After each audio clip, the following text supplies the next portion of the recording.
পৃথিবীর মানচিত্রে বাংলাদেশ একটি ছোট্ট দেশ হলেও এর সম্ভাবনা বিশাল। কারণ বাংলাদেশের রয়েছে বিস্তৃত সমুদ্রসীমা, যা অর্থনৈতিক সমৃদ্ধির এক বিশাল সুযোগ এনে দিতে পারে।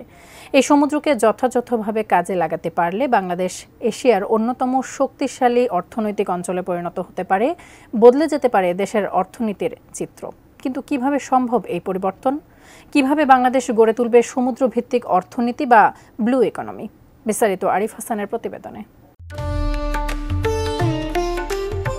বাংলাদেশ আয়তনে 1,47,570 বর্গ কিলোমিটারের ছোট্ট একটি দেশ, অথচ সম্ভাবনা অপরিসীম। সুজলা সুফলা শস্য শ্যামলা এই কৃষি প্রধান ভূখণ্ডের সামনে অর্থনৈতিক অগ্রগতির এক বিশাল সুযোগ হাতছানি দিচ্ছে। আর সেই সম্ভাবনার অন্যতম প্রধান ভিত্তি হল বাংলাদেশের বিস্তৃত সমুদ্রসীমা। সঠিক প্যাড আর সঠিক তথ্য দিয়ে এসো সামলে নিব এক হয়ে মোনালিসা স্যানিটারি ন্যাপকিন। সম্প্রতি প্রধান উপদেষ্টা ডক্টর মোহাম্মদ ইউনূস বলেছেন, বাংলাদেশের মানুষ যথেষ্ট ভাগ্যবান, কারণ তাদের একটি সমুদ্র আছে যা বিভিন্ন দেশের সঙ্গে ব্যবসা করতে উদ্বুদ্ধ করে। আর ব্যবসা করতে পারলে ভাগ্য বদলে যাবে বাংলাদেশের। বিশ্বে এমন 44টি দেশ এবং 5টি নির্ভরশীল অঞ্চল রয়েছে যাদের কোনো সমুদ্রসীমা নেই, অথচ বাংলাদেশ পেয়েছে 1,18,813 বর্গ কিলোমিটারের বিশাল সমুদ্রসীমা, যার মধ্যে রয়েছে 200 নটিক্যাল মাইল একচ্ছত্র অর্থনৈতিক অঞ্চল এবং 354 নটিক্যাল মাইল পর্যন্ত বিস্তৃত মহীসোপান। এই বিশাল জলসীমাকে যথাযথভাবে কাজে লাগানো গেলে বাংলাদেশ এশিয়ার অন্যতম শক্তিশালী অর্থনীতিতে পরিণত হতে পারে, বদলে যেতে পারে বাংলাদেশের ভবিষ্যৎ। কারণ বাংলাদেশের সমুদ্র বন্দরকে কাজে লাগালেই তৈরি হবে বাণিজ্য ও যোগাযোগ বৃদ্ধির অপার সুযোগ। চট্টগ্রাম ও মোংলা বন্দরকে অত্যাধুনিক করে তুললে বাংলাদেশ হয়ে উঠবে আন্তর্জাতিক বাণিজ্যের কেন্দ্র।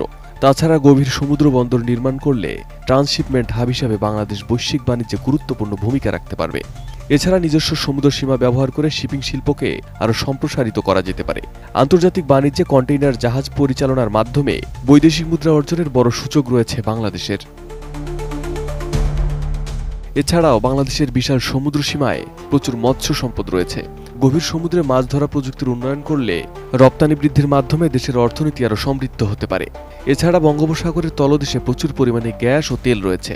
ইতোমধ্যে কয়েকটি আন্তর্জাতিক প্রতিষ্ঠান গবেষণা চালিয়েছে এবং সঠিকভাবে অনুসন্ধান ও উত্তোলন করা গেলে জ্বালানি খাতে স্বনির্ভর হয়ে উঠবে বাংলাদেশ। পর্যটন খাতে অন্যতম সম্ভাবনাময় একটি দেশ বাংলাদেশ। কক্সবাজার, সেন্ট মার্টিন ও অন্যান্য উপকূলীয় এলাকায় পর্যটন শিল্প আরও উন্নত করতে পারলে আন্তর্জাতিক পর্যটকদের আকৃষ্ট করার মাধ্যমে এই খাত থেকে বড় অঙ্কের বৈদেশিক মুদ্রা অর্জন সম্ভব। এক কথায় শুধুমাত্র এই সমুদ্র সীমাকে কাজে লাগিয়েই এশিয়ার অন্যতম, এমনকি বিশ্বের অন্যতম অর্থনৈতিক প্রভাবশালী দেশ হতে পারে বাংলাদেশ। প্রয়োজন শুধু সঠিক পদক্ষেপ এবং বাস্তবায়ন। Arif Hasan, ATN news.